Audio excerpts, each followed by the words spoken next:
নমস্কার, আয়ুষ মমস কথা চ্যানেলের আরও একটি নতুন ব্লগে আপনাদের স্বাগত জানাচ্ছি। আমি আছি দীপ্তি রায় আপনাদের সাথে। আজকে বেশ অনেক দিন পর আবারও চলে আসলাম নতুন আরেকটি ব্লগ নিয়ে। আজকে রবিবার, ঘড়িতে এখন বিকেল 4টের মতো বাজে। তো আজকে আমি যাচ্ছি হচ্ছে এক ফ্রেন্ডের বেবি হয়েছে ওকে দেখার জন্য, যেহেতু আমরা অনেক দিন যাবত মানে বেবিটা হয়েছে দেখতে আসবো করে অনেকটা লেট হয়ে গেল। আজকে প্রায় বেবিটার 7 ডেজ। তো চলে আসছি কাতার ওমেন হসপিটালের পাশেই যে medical care and research centre এখানে, কারণ বেবিটা হওয়ার পর বেবিটার একটু মিল্ক পেতে প্রবলেম হয়েছিল, যার কারণে এই হসপিটালে অ্যাডমিট করা হয়েছে। তো আজকে আমরা চলে আসছি বেবিটাকে দেখার জন্য। আর এই হসপিটালের পাশের যে উইমেন্স হসপিটাল ওখানে কিন্তু অশ্নি হয়েছে। তো যেতে যেতে ওই হসপিটালটাও দেখাবো। এই জায়গাটাতে আসলে না একেবারে কেমন লাগে, মনে হয় সেই পুরনো সেই স্মৃতিগুলো মনে পড়ে যায়। করোনার সময় যখন অশ্নি হয়েছিল কি যে নিস্তব্ধ ছিল এরিয়াটা, একদম ভয়ে ভয়ে আসতাম প্রতিটা দিন 2 বেলা করে অশ্নিকে দেখার জন্য। আজকে সেই ফিলটাই হচ্ছে। তো এখানে তো এক একটা বেবির ট্রিটমেন্ট এক এক ওয়েতে হয়, এক একটা সেন্টারে হয়। তো আমরা যে সেন্টারটাতে আজকে এসছি, এখানে আজকে আসছি বেবিটার যেটা হয়েছে ওর মিল্ক পেতে প্রবলেম হতো, তো এ কারণে ওকে এখানে এডমিট করা হয়েছে। এই যে আমাদের টুকুস বেবিটা, পূর্ণিমার বেবি এটা। তো আপনারা যারা বেবি শাওয়ার দেখেছেন, ওই বেবি শাওয়ার যেই মাটার হয়েছে সেই মায়েরই এই বেবিটা, মানে পূর্ণিমার বেবি। আর এই হসপিটালে 2 জন থাকার স্পেস রয়েছে, মা আর বেবি এই পাশে থাকতে পারবে এবং পাশে আরেকটা বেড দেওয়া আছে, ওইখানে পেশেন্টের সাথে কোনো রিলেটিভ থাকলে সেও থাকতে পারবে। তো এটা হচ্ছে বেবিটাকে রাখার একটা স্পেস, আর খুবই সুন্দর। আর আমার বেশি ভালো লেগেছে কেন, ওর পাশে আরেকজন পেশেন্ট ছিল, খুবই ভালো। তো করোনার টাইমে কিন্তু অনেক স্ট্রিক্ট ছিল, অনেক রুলস রেগুলেশন ছিল। তখন আমি ভাবতাম কি কাতারের রুলসগুলাই বুঝি এরকম, বাট আজকে বেবিটাকে দেখার পর ওর সিস্টেমটা পুরোই ডিফারেন্স, আমার সাথে তেমন মিল ছিল না। তো আমরা এসে বেবিটাকে দেখে গেলাম। আর এখন চলে যাচ্ছে হচ্ছে মার্কেটে, কারণ আমার হাজব্যান্ড অনেক শপিং করবে, কারণ সে কিছু গিফট কিনবে আর কি। আর হ্যাঁ, আজকে আমার বাসায় ব্যাচেলার কিছু ভাইয়েরাও আসবে রাতের বেলা। তো ব্যাচেলার অনেকগুলো ভাইকে নিমন্ত্রণ করা হয়েছে, যাদের নাকি অনেক দিন ধরে বলবো বলে বলা হয়ে উঠতেছে না। তো এখন ঈদের ছুটি দেখে ভাবলাম যে সবার এখন কাজের চাপ কম, আজকে বলে ফেলি। তো রাতের বেলা সবাই আসবে, ব্যাচেলাররা তো তেমন বেশি কিছু ডিমান্ড না, এই ভর্তা টর্তা খেতে চেয়েছে আর কি। সবাই বলেছে যে কারো বৌদি হই আমি, কারো কাকি হই, তো সবাই বলেছে যে একদম ঘরোয়া দেশি খাবারের আয়োজন করবেন। তো ভাবলাম যে ভর্তা টর্তার আয়োজন করব, তেমন টাইম আর লাগবে না। তো যাই একটু মার্কেট করে আসি, কিছু গিফট কিনবো আর কি দেশে পাঠানোর জন্য। আর এখানে ঈদ উপলক্ষে অনেক সুন্দর কনসার্ট হচ্ছিল বাচ্চাদেরকে, অনলি 30 মিনিটস এখানে বাচ্চাদেরকে এন্টারটেইন করা হচ্ছে একটু মিউজিক দিয়ে। অনেক বাচ্চাদের ফেভারিট কার্টুনের চরিত্রগুলো, ক্যারেক্টারগুলো সেজে বাচ্চাদেরকে এন্টারটেইন দিচ্ছে, দেখতেই পাচ্ছেন। তো মিউজিকের জন্য আমি কপিরাইট আসবে দেখে মিউজিকটা দিচ্ছিলাম না কি, তবে বাচ্চারা খুব আনন্দ করতেছিল আর আমি তো সাথে আনন্দ করছিলামই। আর হ্যাঁ, আয়ুষ অশ্নিকে কিন্তু ওর মামির কাছে রেখে আসছি, কারণ আমরা 2টা জায়গায় আজকে গেলাম। একটা তো বাচ্চা দেখতে হসপিটালে গেলাম, আবার এই যে শপিং টপিং করলাম।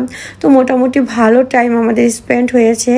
তবে এখন প্রায় সন্ধ্যার মতো হয়ে আসছে, ভাবলাম যে বাচ্চাগুলোকে রেখে আসছি, এখন বাচ্চাগুলোকে যেয়ে রিসিভ করে দেন বাচ্চাগুলোকে নিয়ে বাইরে নাস্তা খেয়ে নেব, কারণ পেটে তো খিদায় পুরো চৌচির করছে।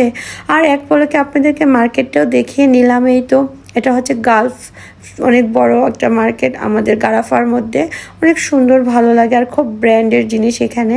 তো যেহেতু দেশে গিফট পাঠাবো, ভালো কোয়ালিটি না দিলে তো আর হয় না, যতটুকু সামর্থ্যের মধ্যে পেরেছি ট্রাই করেছি আর কি কেনাকাটা করার। তেমন কিছু না, হয়তো তেমন হচ্ছে ম্যাক্স থেকে কিছু গেঞ্জি নিয়েছি, আর সেন্ট নিয়েছে আমার হাজব্যান্ড, গড়ি কিনেছে, এই আর কি। তো এখন বাসায় যাচ্ছি আর কি। আর হ্যাঁ, আমি কিন্তু আমার ব্লগটা মানে পুরোটা জুড়ে থাকবেন। বাসায় গিয়ে কি ভর্তার আয়োজন করি আর কিভাবে করি আর কারা আসছে সেটাও দেখাবো। তার মধ্যে এখন বাচ্চাগুলোকে যে রিসিভ করব। আর এখানে তো ঈদ উপলক্ষে রাস্তাঘাট অনেক সুন্দর করে ডেকোরেশন করেছে। এই জায়গাটা বেসিক্যালি সেই বিশ্বকাপ থেকে এভাবে লাইটিং করা। তবে এখন এই যে অশ্নি আয়ুষকে নিয়ে আসছি, অশ্নি ফিটার খাচ্ছে আর কি। তো আমি ভাবলাম যে চলে যেহেতু আসছি ওদেরকে আগে একটু কেএফসি খাইয়ে নেই, আর ঈদের যে মানে ফায়ার ওয়ার্ক হচ্ছে সেটা ওদেরকে দেখাই। তো বিলিভ মি এখানে এত জ্যাম ছিল, আমরা গন্তব্যে পৌঁছানোর আগে দেখি ফায়ার ওয়ার্ক স্টার্ট হয়ে গিয়েছে। তো গাড়িতে বসেই আমরা ফায়ার ওয়ার্কটা দেখে নিচ্ছি আর কি। তো রিসেন্ট কাতারে মোট ঈদের 3 দিন ফায়ারওয়ার্ক হয়েছে, এটা হচ্ছে ঈদের দ্বিতীয় দিন। তারপর আমরা গন্তব্যে পৌঁছাতে পারিনি কারণ সামনে বিশাল জ্যাম। এখানে আসতে হলে সন্ধ্যা 7টায় আসতে হবে, তাহলে 10টার মধ্যেই ফায়ারওয়ার্কটা দেখা যায় আর কি। তো আমরা তো লেট করে আসছি, যার কারণে আর আমরা ভিতরে যাইনি, গাড়িতে বসে ফায়ারওয়ার্কটা দেখে নিয়েছি। বাচ্চাদের মোটামুটি মন খারাপ হয়ে গিয়েছে, নামতে পারে নাই দেখে। তবে আশা রাখি সামনের দিন এসে দেখাবো আর কি। আর হ্যাঁ, আমি কিন্তু ঈদের অনেক দিন পর আপনাদের কাছে এই ব্লগটা শেয়ার করছি। এগুলো ঈদের ব্লগ আর কি করব বলেন, এই দুটো বাচ্চাকে নিয়ে আমি কেন যেন টাইমই কাভার দিয়ে উঠতে পারতেছি না। আর এই তো বাসায় চলে আসছি। বাসায় এসে এখন আমি হালকা করে চিকেন কষা করে নিয়েছি আলু দিয়ে, আর হচ্ছে এখানে নুনালিশি শুটকির ভর্তা করেছি, চিকেন ডাটা দিয়ে বাতাসি মাছ রান্না করেছি। অবশ্য আমাকে বৌদি ভাই অনেক হেল্প করেছে, আমার বৌদি এই ডাটাগুলো কেটে দিয়েছে, সম্পূর্ণ সালাদটা সজল কেটে দিয়েছে। আর বেগুন ভর্তা করেছি টমেটোর ভর্তা, আর হচ্ছে এখানে মাছের একটা কালিয়া করেছি। এত টাইম লাগেনি। এখন রাত্রে প্রায় 12টা বাজে। সবাই যেহেতু ব্যাচেলার ডিউটি সেরে চলে আসছে, যে যার গন্তব্য থেকে অনেকটা টাইম নিয়ে আসছে, কারণ এক একজনের ডিউটি এক এক টাইমে শেষ হয়। আর এখানে কিন্তু বৌদির মামা তরমুজ নিয়ে আসছে, দেন আমার ভাই আসছে, জ্যাঠাতো ভাই, আমার এক মামা আসছে। তো সবাই অনেক খাবার দাবার নিয়ে আসছে, আর আমার তো এই তো ছোট্ট আয়োজন। এখন সবাই খাচ্ছে, এই তো বললাম না দেশি খাবার, চিকেন ডাটা দিয়ে বাতাসি মাছ, তারপর আম ডাল, আর হচ্ছে চিকেন আলু দিয়ে কষা, 4-5 রকমের ভর্তা, মাছের মাথার মুড়িঘণ্ট আর কালিয়া, আর হচ্ছে চিকন করে সালাদ কাটা। বিশ্বাস করেন ব্যাচেলাররা এই ধরনের খাবারই খুব বেশি পছন্দ করে, কারণ তারা ডিউটি থেকে এসে বড় মাছ আর মাংস রেডিমেড তাড়াতাড়ি করে রান্না করে ফেলে। এই চিকন ডাটা বা ভর্তা করে টাইম নিয়ে খাওয়ার মতো টাইম তো তাদের হাতে থাকে না, যার কারণে আমার কাছে তাদের আবদার ছিল দেশি খাবার। আমিও দেশি খাবার করেছি। আর সবাই ডিউটি ছেড়ে রাত 12টার মধ্যে আসছে, খাওয়া দাওয়া করে গল্প করতে করতে প্রায় রাত্রির 2টা বেজেছে। এটা ঈদের বন্ধের মধ্যে আমাদের একটা প্রোগ্রাম ছিল। তো এই তো সবাই মিলে একটা সুন্দর ব্যাচেলার পার্টি হয়েছে, বাইরে কেনাকাটাও করলাম, ঘুরলাম, একজনের বেবিও দেখে আসলাম। সব মিলিয়ে ছিল আজকের ব্লগটা।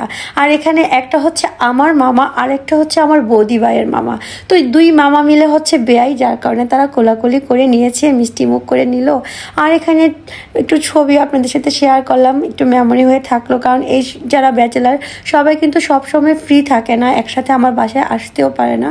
অনেকটা দিন পর আজকে সবাই একসাথে হলাম, অনেক ভালো লাগলো। আজকের মতো এখানে বিদায়। ভালো থাকবেন, সুস্থ থাকবেন সবাই।